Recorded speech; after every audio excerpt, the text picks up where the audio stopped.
Olá, meu nome é Pedro Soares e eu estou aqui para apresentar a primeira entrega do pré-projeto da nossa disciplina de Mecânica dos Fluidos. Esse pré-projeto ele consiste em analisar um sistema hidráulico residencial baseado na minha casa. Nesse sistema está presente uma cisterna, uma bomba centrífuga e uma caixa d'água que vai ficar em cima da casa. Aí estão as dimensões. Aqui alguns dados do nosso sistema. A demanda de água, como são 3 pessoas, utilizei 150 litros para cada pessoa. A caixa ela vai ter uma capacidade de 1 metro cúbico, com aproximadamente 2 horas de tempo de preenchimento. A capacidade da cisterna vai ser o dobro da caixa, com 2 metros cúbicos. A tubulação tem um diâmetro externo de 25 milímetros e o interno de 21 milímetros. Aqui a espessura é de aproximadamente 2 milímetros. O comprimento total da tubulação, de acordo com o sistema desenhado no slide anterior, é de 18 metros. E aqui embaixo alguns dados da bomba. Essa bomba ela é uma bomba da Dancor, do modelo CP4R, de 1/3 de cavalo de potência. E esses dados foram obtidos através do próprio fabricante, pesquisando em catálogos e fichas técnicas. No caso, a potência nominal da bomba, 1/3 de cavalo, e a altura manométrica máxima dela é de 19 metros. A altura manométrica de 6 metros é a do nosso sistema, é a distância de onde a bomba vai retirar água da cisterna até a caixa d'água.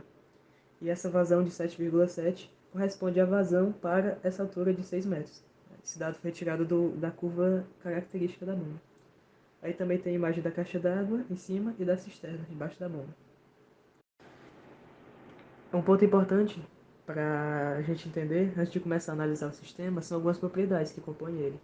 A viscosidade, ela pode ser entendida como resistência do fluido a sofrer deformação por uma tensão cisalhante, e ela é relevante no sistema, pois um fluido com viscosidade maior que a água ia demandar mais potência da bomba, e isso ia influenciar em todo o dimensionamento do sistema.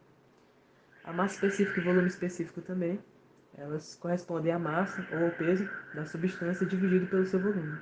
Essas grandezas elas estão presentes em diversos cálculos ao longo do projeto, como no teorema de Stevin, por exemplo, que nós usaremos daqui a pouco, e outros cálculos também. Uma outra propriedade é a pressão.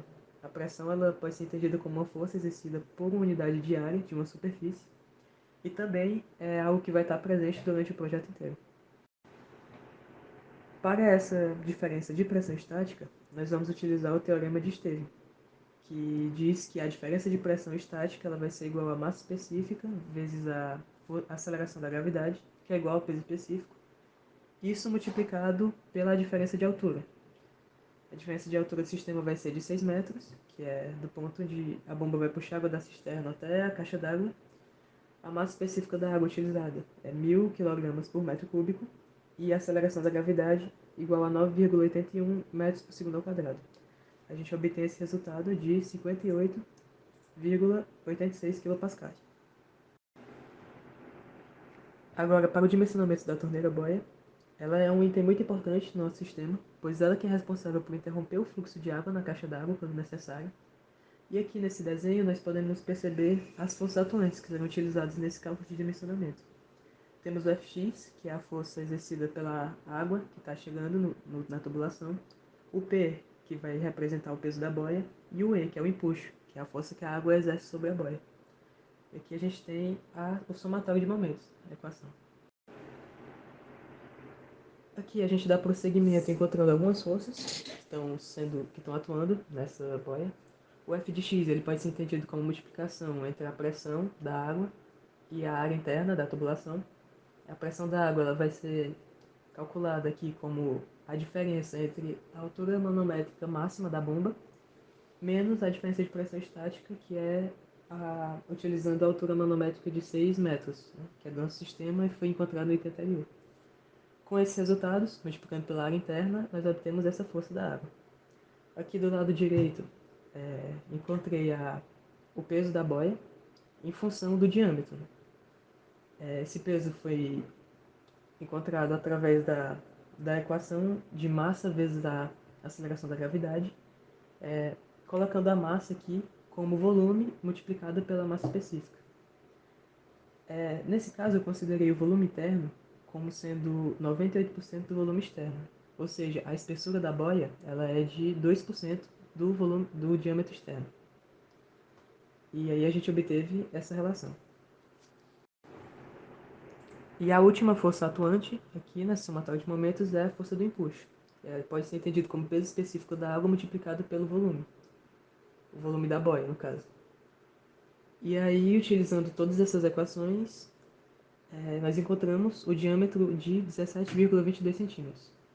E como nós determinamos que a espessura seria 2% desse valor, o diâmetro interno ele vai ser de 16,87 centímetros aproximadamente. Agora, partindo para o próximo ponto, eu vou tentar encontrar a curva característica da nossa bomba analiticamente. Essa aqui é a nossa curva característica fornecida pelo fabricante. No caso é a linha número 3. E a curva característica ela é uma relação entre a altura manométrica e a vazão da bomba. E essa relação ela é muito importante na hora de entender todo o sistema. Agora, para encontrar essa curva característica, eu decidi partir da equação da conservação da quantidade de movimento angular. Essas equações elas foram retiradas do livro do Fox, do capítulo 10, né? E aqui foram feitas algumas considerações, foram desprezados alguns elementos, e chegamos nessa função do torque do eixo. E esse torque do eixo multiplicado pela velocidade angular chega numa potência. E aqui, por último, está a equação dessa potência.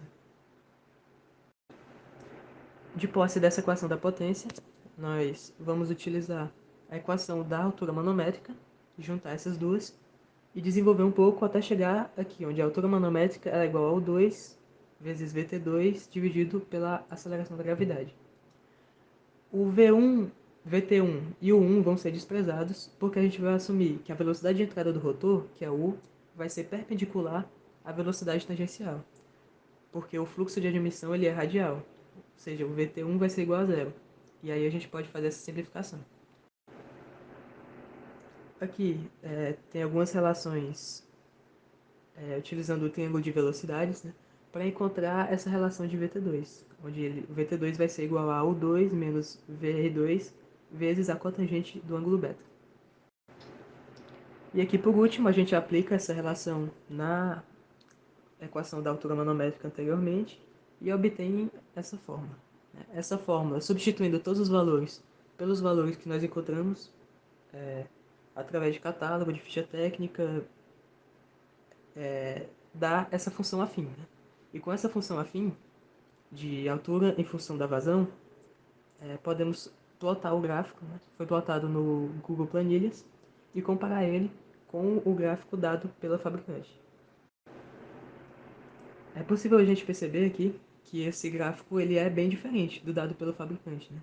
Isso se deve pelas várias considerações que foram feitas, né?